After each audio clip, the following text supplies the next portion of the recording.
Hi friends, అందరూ ఎలా ఉన్నారు? మేమైతే ట్రిప్కి వెళ్తున్నాం కర్నూలు. సో దానికోసమే మేము ప్రిపరేషన్ అంతానే. సమ్మర్ కదా, నీకు ఫ్రూట్సే పట్టుకున్నాం. మా శనితకి పెడుతుంటే చూడండి ఎంత బాగా తినేస్తుందో పాప. మేమైతే 4 కల్లా స్టార్ట్ అయిపోయాయి ఎర్లీ మార్నింగ్. అంటే పిల్లలతో వెళ్తున్నాం, ఎందుకు ఎండలో మళ్ళీ వాళ్ళని సఫర్ చేయాలని చెప్పేసి త్వరగా స్టార్ట్ అయిపోయాం. మా వారి వాళ్ళ ఫ్రెండ్ ఫ్యామిలీ మేము కలిసి వెళ్ళాం.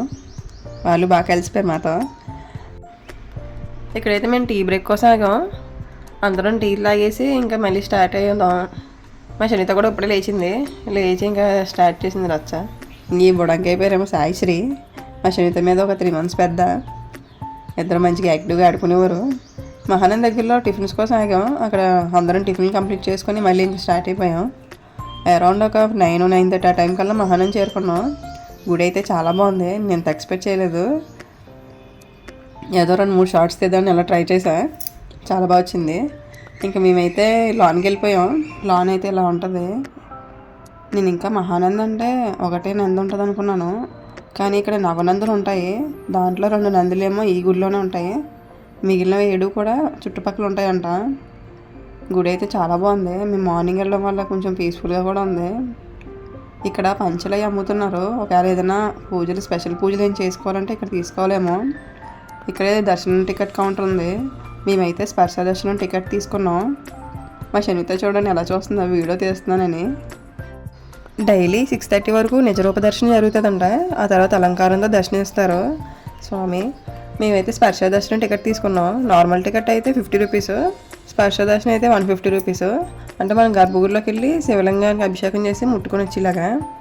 మేము అదే తీసుకుని ఎంత దూరం వచ్చాం కదా అని చెప్పేసి. ఎంట్రన్స్ అయితే చాలా బాగుంది. మేము ఇంక లాన్కి వెళ్ళిపోయాం.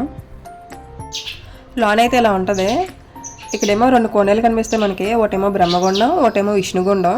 లాన్ ఉన్నదేమో రుద్రగుండం. అదే ఇంపార్టెంట్. అక్కడ శివలింగం ఉంటుంది. ఆ శివలింగం కింద నుంచి మనకి 3 ఊటల నుండి నీరు వస్తుందంట. ఇది సంవత్సరం పొడైనా ఒకే ప్యూరిటీగా ఉంటుంది. ఎంత క్లీన్గా ఉందంటే. ఈ ఆలయ చరిత్ర అంతా విన్నాక అప్పుడు తెలిసింది దీని ఇంపార్టెన్స్, అసలు దీని విశిష్టత ఏంటో. దీంట్లో కాయిన్ వేసినా సరే కనబడుతుందంట క్లారిటీగాని. గుడి అయితే సూపర్ ఉంది. మా దర్శనం కూడా చాలా బాగా జరిగింది. ఇంకా మా శనితకి ప్రసాదం పెడదామంటే చూడండి ఎలా తిరుగుతుంది. అది ఏం తినలేదు పొద్దునుంచి.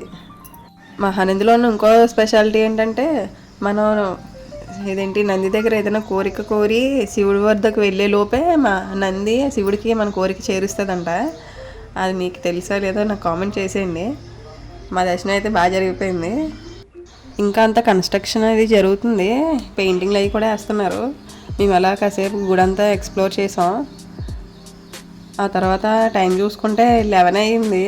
మేము అంత త్వరగా అవుతుందని ఎక్స్పెక్ట్ చేయలేదు దర్శనం. ఇంక సరే దగ్గరలో ఏమున్నాయని చూస్తే అహోబిలం ఉంది.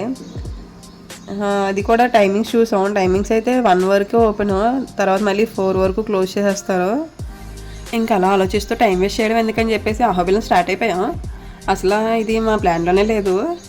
ఇలా ప్లాన్ లేని అవి చూస్తే ఎంత బాగుంటుంది కదా.